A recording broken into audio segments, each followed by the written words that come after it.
புதுசா கல்யாணமான ஜோடி ஹனிமூனுக்கு போறாங்க. 16 நாள் ஆகி எந்த ஒரு ரெஸ்பான்ஸும் இல்லாததுனால அவங்களோட வீட்டுல இருக்க ரிலேட்டிவ்ஸ் எல்லாமே போலீஸ் ஸ்டேஷன்ல கம்ப்ளைண்ட் கொடுக்குறாங்க. ரொம்ப நாள் கழிச்சு வைஃப் மட்டும் கண்டுபிடிச்சு அரெஸ்ட் பண்றாங்க. என்னெல்லாம் பண்ணிருக்காங்க அப்படின்ட்டு வாக்குமூலம் கொடுத்திருக்காங்க. வாங்க வீடியோக்குள்ள போய் பார்க்கலாம்.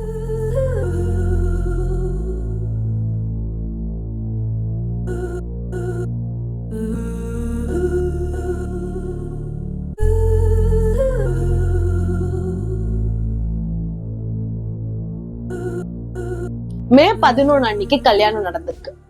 மே 20 ஹனிமூனுக்கு போயிருக்காங்க. ஜூன் 3 அன்னைக்கு மாப்பிள்ளையோட டெட் பாடியை கண்டுபிடிக்கிறாங்க பள்ளத்தாக்குல இருந்து. மேரேஜ் ஆகி 1 மந்த்லயே ஏகப்பட்ட அதிர்ச்சி சம்பவம் நடந்திருக்குங்க.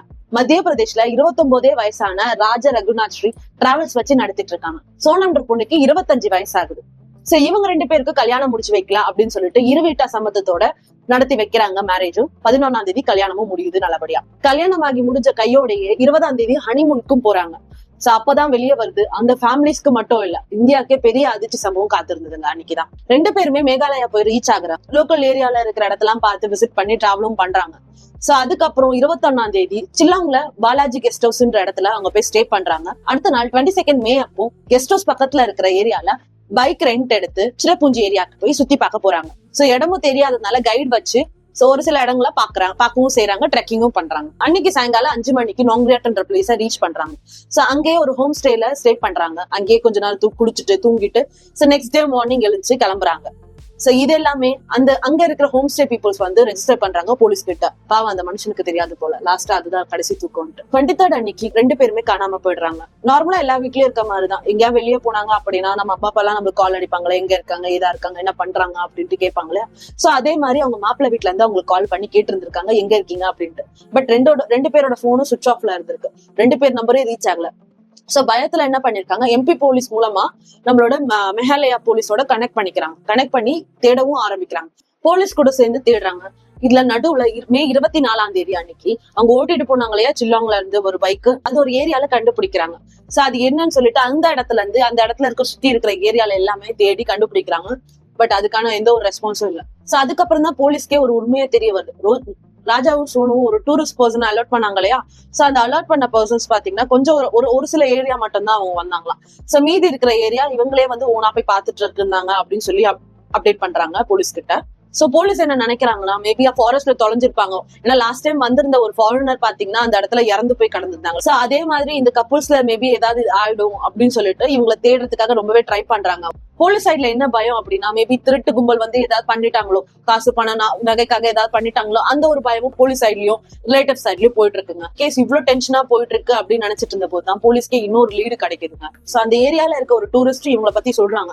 மே 23 அன்னைக்கு நான் இந்த பர்சன்ஸ் 2 பேரும் நான் பார்த்தேன். சோ 10 o'clock நான் பார்த்தேன் அப்படின்னு சொல்லிட்டு போலீஸ் கிட்ட ரெஜிஸ்டரும் பண்றாங்க.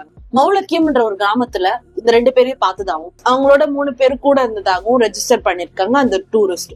சோ அவங்க பேசுனது எனக்கு சுத்தமா புரியல. அவங்க ஹிந்தி பேசிட்டு இருந்தாங்க. அந்த 3 பேரை இதுக்கு முன்னாடி இந்த ஊர்ல பார்த்தது இல்ல அப்படின்னு சொல்லிட்டு அந்த பர்சன் ரெஜிஸ்டரும் பண்றாங்க.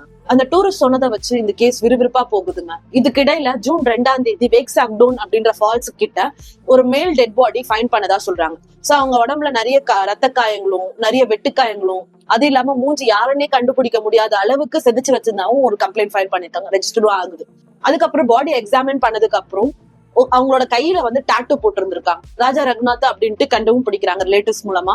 சோ அதுக்கப்புறம் தான் நமக்கு என்னென்ன விஷயம் எல்லாம் நமக்கு தெரிய வருதுன்னு பாப்போம். டெட் பாடி கண்டுபிடிச்சாங்களே, அதுக்கு பக்கத்துல ஒரு நைஃப், ஒரு பொண்ணோட ட்ரெஸ், ஒரு ரெயின் கோட் அப்படின்னு சொல்லிட்டு அந்த இடத்துல இருக்கு. சோ இதை வச்சு கண்டுபிடிக்கிறாங்க இது சோனம் தான் அப்படின்னு. சோ இந்த பொண்ணு எங்க அப்படின்னு சொல்லிட்டு இந்த பொண்ணுக்காக தேடவும் ஆரம்பிக்கிறாங்க. அதுக்கப்புறம் தான் தெரியுது போலீஸ்க்கு எவ்வளவு பெரிய லூப்ஸ் எல்லாம் இதுக்குள்ள இருக்கு அப்படின்ட்டு. இந்த பிரச்சனை போயிட்டு இருந்த டைம்ல ஜூன் 8 சோனம் அவர்கள் உத்தரப்பிரதேசல இருக்கிற ஒரு இடத்துல ஒரு சின்ன ஒரு போலீஸ் ஸ்டேஷன்ல போயிட்டு அவங்களா போயிட்டு நான் இந்த தப்பு தான் பண்ணேன், என்னோட கூலிப்படையை வச்சு நான் என் ஹஸ்பண்டே நான் தான் கொலை பண்ணேன் அப்படின்னு சொல்லிட்டு அவங்களாவே சரண்டர் ஆகுறாங்க. அந்த 3 பேர் சொன்னாங்களே, அது ஒரு சில பேர் MP-லயும் உத்தரப்பிரதேஷ்லயும் அரெஸ்ட் பண்ணப்படுறாங்க. சோ இப்ப இந்த 4 பேரும் அரெஸ்ட் பண்ணிட்டாங்க இல்லையா. சோ 4 பேரையும் உட்கார வச்சு விசாரணை பண்றாங்க. ஏன் அப்படி கொன்னீங்க அப்படின்ட்டு, உங்க ஹஸ்பண்டே இதுக்கு நீங்க கொன்னீங்க அப்படின்ட்டு கேக்குறாங்க. சோ அப்பதான் அந்த சோனம் வாய் திறந்து சொல்றாங்க, இல்ல நான் இந்த ஒரு பர்சனை லவ் பண்ணிருக்கேன் அப்படின்ட்டு. இந்த 4 பேரையும் அரெஸ்ட் பண்றாங்க. 4 பேர் மட்டும் இல்லாம நிறைய பேர் இதுல தொடர்பா இருப்பாங்க அப்படின்னு சொல்லிட்டு தேடவும் செய்யறாங்க.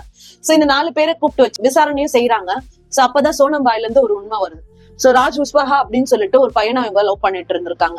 சோ லவ் பண்ணிட்டு இவங்க சம்மந்தம் இல்லாம அந்த பையனோட கல்யாணம் பண்ணி வச்சதுனால அவங்க ஹஸ்பண்டே கூலிப்படை வச்சு ஏவி கொன்னதாகவும் அவங்களே ரெஜிஸ்டர் பண்ணிருக்காங்க. அப்படி இருக்கவங்க எதுக்கு கல்யாணம் பண்ணணும்? இவங்க அது எப்படி மேக் பண்ணிருக்காங்கன்னு எனக்கு புரியல. கத்தி வச்சு குத்திட்டு டெட் பாடியோ மேல இருந்து கீழே விழுந்து இறந்த மாதிரி அப்படின்னு போர்ட்ரே பண்றதுக்காக இவங்க ட்ரை பண்ணிருக்காங்க போல. பட் அது ஃபெயிலியர் ஆகி அசிங்கமா மாட்டி இருந்திருக்காங்க. உண்மையா சொன்னாங்க லாஸ்டா குக்கரு, ட்ரம், இப்ப அது இல்லாம அங்க போயிட்டு மெஹாலயா போயிட்டு தள்ளி விடுறது. Where we are going? ஆக்சுவலா நம்ம பார்ட்னரை நல்லா பாத்துக்கணும்ன்றது விஷயத்துக்கு வேற. நம்ம பார்ட்னர் தானே, இன்னைக்கு தானடா ஆச்சு, நேத்து தானடா கல்யாணம் ஆச்சு. அந்த மனுஷனுக்கு கொஞ்சம் கூட நிம்மதியே இல்லாம அப்புறம் உடனே கூட்டு போயிட்டு உடனே கல்யாணத்தை முடிச்சு, பாவம் அந்த மனுஷன். ஒரு பார்ட்னருக்காக நீங்க என்ன வேணாலும் செய்யலாம், பிரச்சனை இல்லை. உன்னோட லவ் வந்து நீ இப்படிதான் எக்ஸ்பிரஸ் பண்ணணும் அப்படின்னா அது ஒரு உயிரை எதுக்கு நீ சாவடிக்கிற? இல்லையாப்பா நீ போப்பா அப்படின்னு சொல்லிட்டு அட்லீஸ்ட் ஏதாவது டிவோர்ஸாவது வாங்கிருக்கலாம். அந்த பாவம் அந்த மனுஷனோட கனவுல என்னெல்லாம் இருக்குமோ உங்களோட சொல்லணுன்றதுக்காக ஏன் நீங்க அடுத்தவங்களை கொள்ளணும்னு இருக்கீங்க? நீங்க வாழணும்னா நீங்க நல்லா வாழுங்க, ஓகேயா? நீங்க வந்து தனியா போயிட்டு இல்ல அந்த பையனை விட்டு நீ ஓடி போயிட்டு கூட நீங்க வாழ்ந்துருக்கலாம். சோ அந்த பையன் ஓகே ஏதோ ஒண்ணு குக் அப்படின்னு சொல்லிட்டு அவனாவது தெரிஞ்சிருப்பான். சோ இவங்க பண்ணது சரியா? கண்டிப்பா சரி கிடையாது. என்னன்னு சொல்லிட்டு எனக்கு கமெண்ட் பண்ணுங்க. நெக்ஸ்ட் வீடியோல பாக்கலாம்.